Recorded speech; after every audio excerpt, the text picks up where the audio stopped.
Hello everybody and welcome back to another Schlip on Switch video. With the release of the Switch 2 swiftly approaching, I thought it would be fun to make a series of videos going through all the incredible games that Nintendo has given us. From first-party releases to third-party games that Nintendo published in North America, to first-party IP that Nintendo let third-party developers give us amazing experiences for. The Switch really has an incredible library, and I'll be making a series of videos going through all these year by year. This intro will be the same for all of them, so if you've already seen it, you can skip ahead, or you can watch it again, and each video will be linked in the description below, so subscribe, ring the bell for notification on future videos, and let's get started.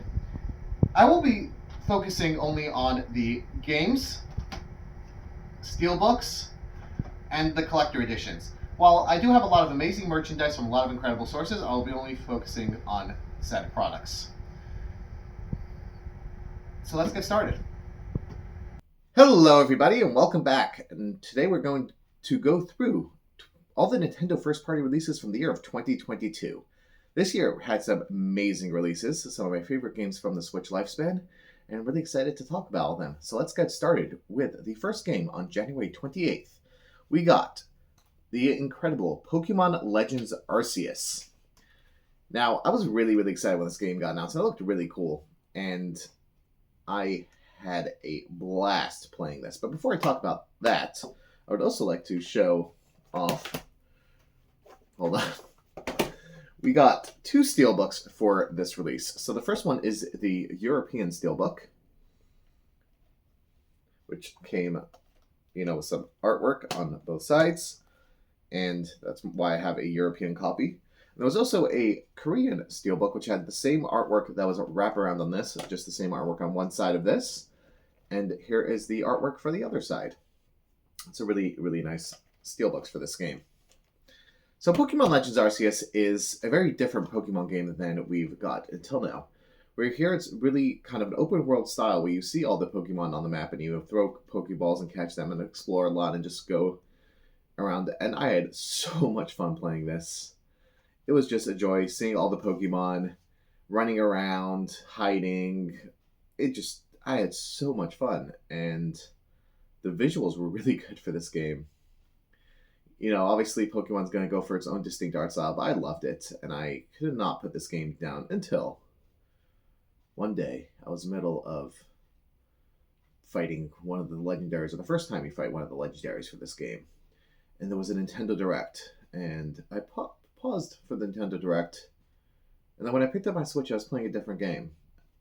I'm not sure why. I might remember why soon, so stay tuned. No, I'm kidding. I'll tell you why in a few minutes. But yeah, this game, I just had so much fun. I was always wanted to get back to it, but I never did, and I'm really excited for Pokemon Legends ZA coming out later this, in 2025, which is this year, and I'm not 100% sure if I'm going to get that day one. I probably will because we've always had steelbooks for Pokemon games. I will be getting the Switch 1 edition, though. Maybe I'll pay for the upgrade for the Switch 2.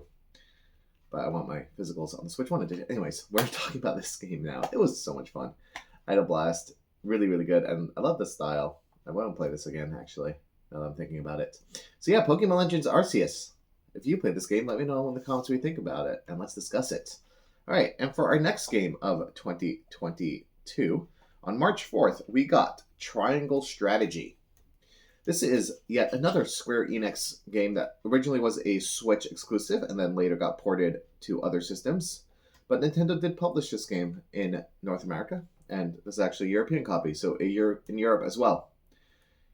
This game looked really good. I love the continuation of the HD 2D art style and the tactical gameplay, but I was still hooked on Pokemon Legends Arceus, so I did not end up playing this, even though I really want to. It also did come with a European exclusive collector edition, which had some really nice stuff in it. You can see my full unboxing on my channel. And I mainly got it because it had a steelbook, which I love my steelbooks, and this is a really beautiful steelbook. Now, as I was saying, I do really want to play this game, but I'm still not 100% sure if I should play it on the Switch or on the MetaQuest, because this game did get ported to the MetaQuest, but you could play it in 3D, and that sounds really cool. I might do both. We'll see. I do want to play this, though. It is on my high list.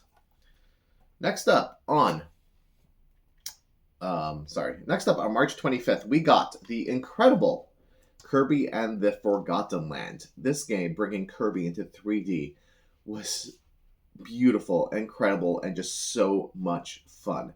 I loved all the different transformations and the mouthful mode in this game. I had so much fun playing this, and I just loved all the levels, the charm, the music, just everything about this just made it such a delightfully fun Kirby game. I could not put this one down, and it is cool to see that it's getting a Switch 2 edition with extra content. I'm not 100% sure if I'm going to be upgrading to that extra content, but we'll definitely see once that releases what my gaming life is like then when I'm in the middle of playing, because this is a game that I would love to revisit. And the Switch 2 edition sounds like a cool option. This was really, really fun. Just exploring all the environments in 3D and, checking out all the mouthful mode transformations and all the other power-ups. This game was just oozing charm, and it was perfect for it. Highly recommend this game if you haven't played it. If you have, let me know in the comments what you think about it, and let's discuss it. Next up, on April 29th, we got Nintendo Switch Sports. This was I'm not going to talk about too much about this game because I actually didn't play it much. I don't think I've ever actually played my copy. I did play it on the demo unit on the Nintendo store in New York, and I enjoyed it, but I never actually ended up playing it myself. I didn't get this at launch either. Now, when you bought this game at retail, at least, it came with a box that came with the leg strap. And one interesting thing to note is, when this game launched, it did only have 6 of the sports, and then they added in a 7th sport. So if you see on the retail case, this has 7 icons, and on this box, it also has 7 icons. That's how you know it came with the update, with the 7th sport on it. And then even after I picked this up, they added an 8th sport in as a free update. So if you have the physical version, you can just update on your Switch. But if you're looking for the most complete one, the best way to look is to look at the number of icons on the box, because that's how you will see which sports are actually included on the physical without an update. So it does look fun. I loved Wii Sports back in the day. Loved playing tennis. I just never ended up sitting down and playing this. I would want to sometime. So if you've played this, let me know in the comments what you think of it, because it looks fun. I do need to play it. Next up, on July 10th, we got Mario Strikers Battle League. This game has some cool artwork. It looks fun. I'm not a big sports fan, so I didn't really play much. I didn't play this at all, actually. Did pick this up at a later date on sale. Well, if you played it when it came out, let me know in the comments, because it looks like it could be fun. So let's discuss this. Now, the next game on June 24th. This is a year that I cannot decide what my favorite game is this year. From this year, but this is definitely one of the two, or one of the three. One of the two. We'll stick it with 2. Fire Emblem Warriors 3 Hopes. June 24th release date. Now, in North America, it did not get any collector edition, but in Europe, we got this beautifully huge collector edition with a lot of really cool items. I love this collector edition. If you want to see the full thing, I unboxed it. You could search my channel. But let's talk about this game. So, Fire Emblem 3 Houses was my first Fire Emblem game that I played properly. I previously played, if you watched this series, I spoke about it then. I previously played Fire Emblem Warriors when that releases, which made me fall in love with the Warriors style of gameplay.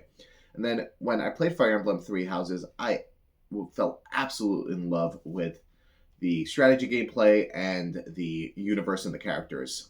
So I was like the entire time, I wish we would get a Warriors game set in Fodlan, in the 3 Houses universe. So when Fire Emblem Warriors 3 Hopes was announced, I was overjoyed. So as I was saying before, when I was playing Pokemon Legends Arceus, I was in the middle of, one of the legendary bosses when this was announced came out. So when I picked my Switch back up, somehow Fire Emblem 3 Houses came back in, because I didn't play the Black Eagles storyline yet at that point. I'm like, now that we're getting this game, I need to finish that route, the Black Eagles and the Church route, before this game releases. And then when I finally got my hands on this game, it was everything I wanted.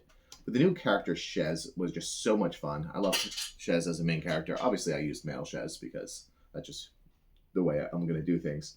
But going around and playing each of the three houses has their own unique story in here. And each of those stories has two different endings based off a certain thing. I'm not going to like spoil it outright. Now, this is a alternate story, like alternate universe story. If you play Fire Emblem Three Houses, this is like an alternate universe story, which is not canon to the main game. But still, it was so much fun seeing that. I did get all 6 endings, going through all the houses, and just playing with all the characters and recruiting all the characters and everything you could do made this game so much fun. Just the Warriors gameplay, mowing down enemies. The graphics looked incredible. The game ran very well on the Switch. You know, I'm not a perfectionist when it comes to that. I enjoy games even on lower frame rates, as long as it plays well. And this game played well, even if some did have some frame rate drops. I just played this game for hours and hours and hours. I'm not going to say 100% of the game, but I did get all the 6 endings. There's just way too much to do to, you know, what even is 100% in this game. But yeah, this game was just perfection. The Warriors gameplay was at a peak. All the Fire Emblem Three Houses characters were just great. I'm gonna just regurgitating the same stuff, but I highly, highly, highly recommend Fire Emblem Three Houses and Warriors Three Hopes because this game was perfect. And I'm excited for the next Nintendo Warriors games with Age of Imprisonment because that looks like it's gonna be a lot of fun. And I can't wait to see how well that runs on the Switch too. So yeah, Fire Emblem Warriors Three Hopes. Did you play this? If you have, let's discuss because it is a masterpiece. And next up, on July 22nd, unfortunately, 1 week before the next game, we got Live Alive. Another HD 2D. This is a remake of a SNES game that never released in English. So it was really cool to see this, and this game looks really, really fun. But between Fire Emblem Warriors Three Hopes and this releasing a week before the next game I'm going to talk about, I picked this up because I needed to have a copy of it because I really wanted to play it. I just did not end up playing the game right away. And I haven't played it yet. It's still high on my backlog, so let me know in the comments if you play this one and if I should get to it really soon. Because it looks really good. I want to talk about it with people. And people convince me to play it because it looks fun. I mean, you should play it. So let me know. Next up, on July 29th, we got what has to be the best game of the year. Sorry, Fire Emblem Warriors Three Hopes. We got Xenoblade Chronicles 3. Now, Xenoblade Chronicles 3 also got this beautiful collector edition with an absolute disastrous launch and a really nice steelbook in it. So, Xenoblade Chronicles 3, the collector edition, was not available when the game first came out. So, because of that, Nintendo had the collector edition exclusive to their My Nintendo website. And the website just didn't work all day when pre-order started. Just did not work. That was a very, very, very stressful day. Finally managed to get my order in, and then when the release day finally came, they shipped you the game, and then later they shipped you the collector edition. But if you went to the Nintendo New York store when the game came out, you were able to buy the game and reserve the collector edition for later. So I did that as well and gave that to a friend. So helped someone else out with that. So I did do both methods. That in the US, at least, that was the only way to get this collector edition. I believe Europe was also like that. Japan, I think also. So yeah, the collector edition was very hard to get, but it's absolutely stunning. And I love the art on the back. Really happy that I have this. Now, Xenoblade Chronicles 3 is just an absolutely incredible game. Just continuing the Xenoblade trilogy and bringing aspects of both games into this world and just were incredible. The story, the music, the characters, everything about this game was just amazing. I just loved just getting absolutely lost in this world, going around, doing all the side quests, figuring out the story. This story was incredible. Seeing the characters and the way this perfected the gameplay of the series was just amazing. Like, I started with Xenoblade 2, and it took me a while to, get a hang of the combat. Xenoblade 1, I liked the combat, at least the second time I played the game, which I spoke about earlier in this series. But Xenoblade 3 absolutely perfected the gameplay of the series, while some of the characters controlled a little bit more like the Xenoblade 1 characters, and some of them controlled a little bit like the Xenoblade 2 characters. And the way it just melded the world together, bringing the story of both games, tying it in, but also being somewhat okay if you haven't played those two games. It was just an absolutely incredible experience. And I love this. I love the Xenoblade Chronicles trilogy. Just this game just took my life for a month, and I loved every second of it. Well, I think over a month, probably over a month. I don't even remember exactly, but I did not play anything else, and just this game was perfect, and I loved it. It was just absolutely incredible. Also, the DLC for this game, while it didn't come out, now I'm gonna talk about it now because that's when I'm talking about the game, even though it did come out in 2022. Unfortunately, unlike Torn of the Golden Country, the DLC story for this game, Future Redeemed, was only digital only, so it was didn't get its own physical copy. But that epilogue, just like tying the entire universe together and bringing all those the old characters back in, and it was I 100%ed that DLC. It was amazing. The music for the Xenoblade trilogy just capped off here. It was perfection, and I want to gush about this game, but I'm not going to talk about it for too long because I don't have anyone to discuss it with, unlike the other Xenoblade games I spoke about in the series. But yeah, it just absolutely beautiful perfection of a game, and I want to see where the Xenoblade series goes from here because this was incredible, just absolute perfection. I actually got some pretty cool merchandise in for this game. The day I'm recording this, but I'm not showing merchandise in this series. So, but I just wanted to mention that. Love it. Love this game. All right. Next up on September 9th, we got Splatoon 3. Now, I have here the Korean copy for the game because in Korea we got a steelbook for the game. It's a cool steelbook. I did not play this game. I enjoyed what I played of Splatoon 2, and I spoke about it, earlier in the series. But I just didn't have much of an interest in diving into Splatoon 3. But I heard fans of the series loved it, so if you played it, let's discuss it. They also did the DLC for this game was available on a physical cartridge, available July 18th, 2024. I'm going to say this, I forgot to double check this information, but I believe in most regions, the DLC physical version of this came with a code for the DLC, but in Australia, the DLC was on the cartridge, I believe. And it also brought back the AUS cartridge codes that disappeared for a while. But yeah, Splatoon 3, if you play this, let me know in the comments what you think of it, because why not discuss it, even though I haven't played it. Next up on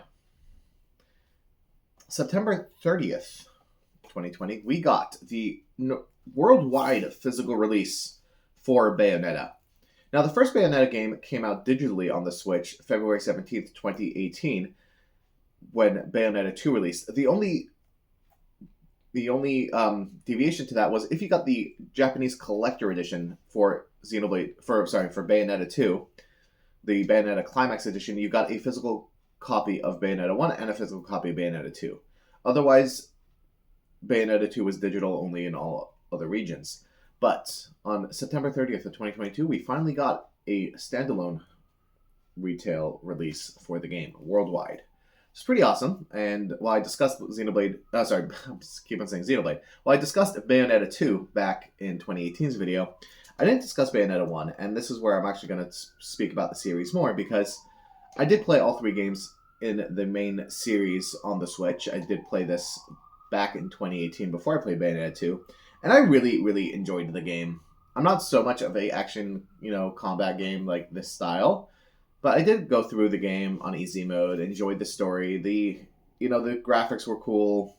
The stylization of Bayonetta is where the series really gets me, because just the Bayonetta's charm and all the moves they could do, summoning all the demons and just beating up the enemies, her dancing, it's just so much fun.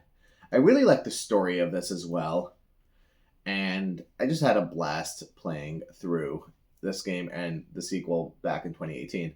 And I was really excited with that. It got its own worldwide physical release, even though this copy still sealed because I do have it digitally on my Switch. I just never ended up opening this. Yeah, so really cool that it finally got a retail release and a worldwide release in retail, and it's just a really fun game. And the music's fun, the action's fun, visuals are good, and I love the charm of Bayonetta. And I should also show, because I did show this earlier, but back in that Climax edition, you got a double-sided steelbook for Bayonetta 1 and Bayonetta 2. I did show this off earlier, but I'm going to show it again because Bayonetta 1, Bayonetta 1. In the Japanese Climax edition of this game, it did get 2 cartridge slots in the steelbook, while the European one, since only had Bayonetta 1 on physical, only had Bayonetta 2 physical, that the European version of the steelbook only takes 1 card. So that's an interesting difference between those 2 steelbooks. I only have the Japanese one. So otherwise, the artwork's the same, such that Japanese to English text. Those are the only 2 differences. So yeah, if you play Bayonetta, let me know what you think of it, because it's cool. Next up, we have one of my favorite games of the year as well, Mario and Rabbids Sparks of Hope. Now, I have here the Gold Edition, which comes with the DLC codes for when those came, and I have it in a little plastic protector cover because I got this copy signed by Grant Kirkhope and Davide Soliani. I got this copy at GameStop the night before the game came out. They did like a store closing release, and I got the Gold Edition at GameStop because it came with a really cool steelbook, which I also have signed by them. Now, this was the night before the official release date, so this came out on October 20th. So October 19th at night, I picked this up at GameStop. October 20th at night, the Nintendo New York store had a launch event where Davide Soliani and Grant Kirkhope were at. So I went there. It was really cool. Got to meet them, they spoke about the game, showed off the game, and they did some signings. So when I spoke about Mario Rabbids Kingdom Battle, I showed off that they signed my Rabid Mario statue from that collector edition. But besides for that, I also got the game and the steelbook signed by them for this game. The steelbook was a GameStop exclusive in the US, if you got the Gold Edition specifically, not if you got the regular one. And it wasn't available at the Nintendo New York store. I think Europe, you were able to get this steelbook with just buying the regular copy of the game. I'm not sure the exact retailers, but you didn't have to buy the Gold Edition. I was fine buying the Gold Edition, even though I knew the DLC would be available cheaper, later. But I loved Kingdom Battle, and I wanted the DLC for this anyway, so it didn't bother me too much to get the Gold Edition for this release. Yes, so also My Nintendo Europe, if you ordered from the Nintendo website, had a different steelbook, which is pretty cute. So 2 different steelbooks for this release. One was available in multiple regions, and one was available only in Europe. And also at that store, so besides just speaking about the game and showing it off and all that cool stuff and signing stuff, they also did a giveaway for a few people. They did a raffle, got some really cool merchandise for the game, and I was one of the winners. I was like, I couldn't believe it when I won. I was like, so excited. I did do a video showing off all those things, so you can search on my channel for that if you're interested. Now, to talk about the actual game, Mario Rabbids Sparks of Hope is the sequel to Mario Rabbids Kingdom Battle. This is not actually a Nintendo first-party release. This is a Ubisoft-published game using Nintendo IP, so I put it here in this video for that. And this game is so much fun. While Mario Rabbids Kingdom Battle was a grid-based strategy game that introduced me to that genre, this changed it up, where you wasn't grid-based anymore, but you still had to position yourself. You're able to free roam on the arena and do different moves, but you still had that turn-based strategy combat with positioning yourself so that you could get good shots at enemies and they can't get shots at you. And I had so much fun playing this. The new character with Rabbid Rosalina was just perfection. I love Rabbid Rosalina so much. And the humor in this game was just an amazing continuation of that. I didn't play all the waves of the DLC. The Rayman DLC specifically, which was the last wave, bringing in Rayman, was a lot of fun because I love the Rayman game that came out on Switch. Rayman Legends, I believe it was called. I had a lot of fun with that. That's the only Rayman game I played. So it was really fun to have Raymond in here as well. Just the battles are so much fun in this game. The bosses, the humor, the story was good. I loved this game. It was so much fun. I don't know if we're ever going to see a continuation of this series with Davide Soliani leaving Ubisoft and all the other everything else going on with Ubisoft, but I'd love to see this continue. And if not, just this duo of amazing games was just so much fun. Seriously, check them out if you haven't. Just so much fun. So yeah, Mario and Rabbids Sparks of Hope. Let me know in the comments what you thought of this if you played it. And now let's move on to the next game. So for the next game, we got Bayonetta 3. Now this came out October 28th in the US, and I think worldwide also, and it did get a collector edition in the US. I did not get the collector edition though.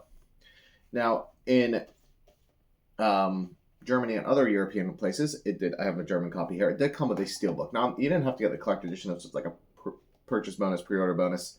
So it's simple artwork, but it's a cool steelbook for this release. Now Bayonetta 3, I didn't play this when it released, but I did play it a few months ago, and it was okay. The combat, the music, the graphics, the visuals, everything you'd come to expect from the Bayonetta series. Because I spoke about all that already, I'm not gonna talk about it more because it's more of the same if you like all that. Now, this game does have multiple playable characters in different styles, and I personally liked the different playable characters. One of the characters is more of like a 2D stealth missions, which I enjoyed. It was fun.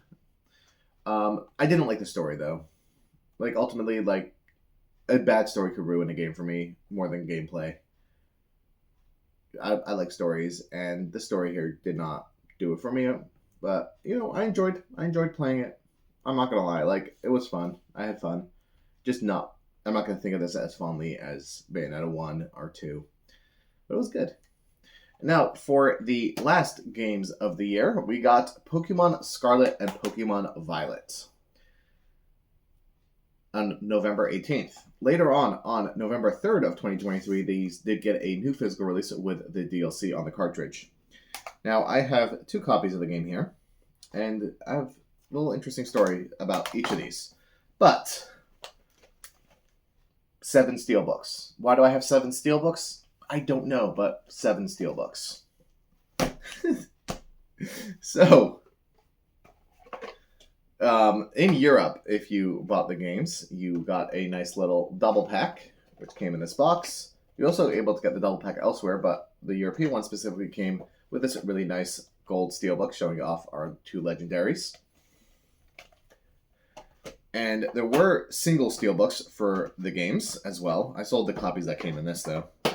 There were single steelbooks for the games as well. Now, I decided, for the fun of it, to order Pokemon Scarlet and Pokemon Violet with the single steelbooks from South America. Even though they're technically just the European copies, it did have a sticker with a South African rating symbol, and all my other Pokemon games are from different regions. So I was like, no, let's have fun with the trend and order. I had a cousin that was in school there at the time, so I shipped them to him. I didn't care that I wasn't going to get them at release because I just wasn't in the mood of playing them when they were coming out, and I still haven't played them. So, but I ordered them 2 different orders, I believe, and they were supposed to send me the games in the steelbooks, and they didn't come. Eventually, they just were so hard to deal with. They never came. They charged me for the games. They allegedly shipped them. My cousin never got them. I don't know what happened. Eventually, he did just get Pokemon Scarlet. Just the game. No, not even a steelbook.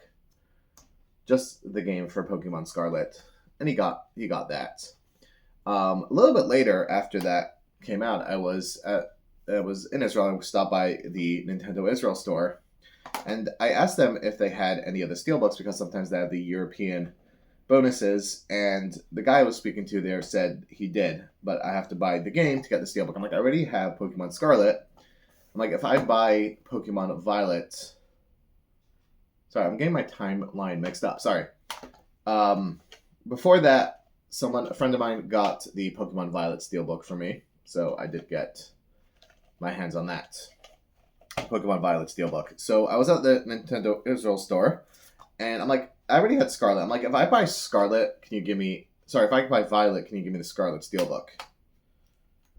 No, sorry, I'm getting my timeline all mixed up. Never mind that. I cannot remember. So they only had the Scarlet Steelbook at the Nintendo Israel store. They didn't have Violet. So I'm like, because I already had this game, I'm like, if I buy the Violet copy, can I get the Scarlet Steelbook? And they're like, sure. That guy who helped me out was an awesome dude, and we still chat to this day. Mostly about Kaseki Trail series, but we still talk about stuff. He was a really cool dude. So I got the Pokemon Violet from the Nintendo Israel store, and I have like the Israeli ratings sticker over there, even though it's also again the European copy, but it has those other ratings. And I got the Pokemon Scarlet Steelbook. And then later on, fixing up my timeline, a friend of mine from Europe got me the European Violet Steelbook. So I got those too. Later on, I found out that in Asia, they have the same single steelbooks, but the insides are different. So I wasn't going to pick them up right away, but then eventually I found them cheap on eBay, so I'm like, might as well pick them up. So 4 steelbooks. The outsides are the same, so I don't actually know which ones are which. But 4 steelbooks for another 4 steelbooks for Scarlet and Violet. Then over in Korea, you had 2 more steelbooks. South Korea. So you have one steelbook that just has double-sided for the Scarlet and Violet, the same artwork that we have on the other ones. And another steelbook that has the starters on the front and some of the other Pokemon on the back. So, cute steelbooks. So yeah, that's why I have 7 steelbooks for this game. I don't know why. But yeah, anyways, they're all different. 4 of them, or 2 of them, are the same outside but different inside. So yeah, 4 steelbooks for this release. So yeah, Pokemon Scarlet and Violet. I haven't played them. I know one of my coworkers and another one of my good friends / former coworkers played these games like nonstop, and they're still playing these, 2 years after they came out. So I think they're enjoying it. But yeah, so if you played Scarlet and Violet, let me know what you think about them. And those were the last games, but I'm still going to show one more thing. In the last video, I showed off the Mario Happy Holidays Steelbook, and a year later, this was available only in China. This is just like a steelbook that just has some Mario symbols on it, and it's cute. And it was only available in China, but I got my hands on it. It's a cool steelbook. So yeah, that brings us to an end of 2022. There was a lot of really, really cool games that released over 2022. Some of my favorites of the Switch was Xenoblade Chronicles 3 and Fire Emblem Warriors 3 Hopes. Some other really cool ones like Bayonetta 3, Mario Rabbids Sparks of Hope, and some games that, Kirby Forgotten Land. Some games that I still really, really want to get to, like Live Alive, Triangle Strategy. Some games that I might get to. There's just so many amazing games this year. Oh, also Legends Arceus was the beginning of the year. So many just incredible, incredible releases over 2022. That was a fantastic year for the Switch. So yeah, 2022. What games did you love from the year? Whether they were games I discussed in this video, or games that came out from third parties on the Switch, or even games that came out on other systems. What was your highlights of 2022? So let's all discuss that in the comments. And if you enjoyed this video, like, comment, share with your friends, follow across all platforms. All the other videos in the series will be linked below in the description. So ring the bell for notifications for more videos and follow along. Thank you so much for watching. Bye.